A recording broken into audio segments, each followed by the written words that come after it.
จอนดี500ใช่ปะตอนนี้ตรงที่แท่นบอร์ดมันเบอร์อะไรมีแค่ EP HRT 984เบอร์บอร์ดมันนะเบอร์แท่นเครื่องลงท้ายด้วย PC 821ใช่ไหม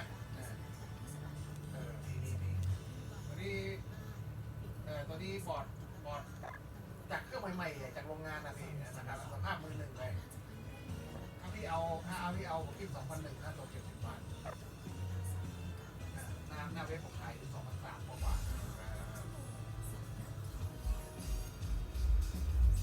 อ๋อ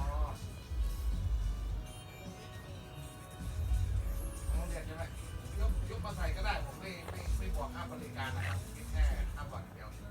ตัวไหนอ๋ออยู่ต่างใช่ไหมก็อย่างนี้พี่ไม่ต้องซื้อไปเยอะหรอกเผื่อมันไม่จบรู้ว่าพี่มีบอร์ดรองแล้วพี่ยังไม่มีบอร์ดรองใช่ป่ะ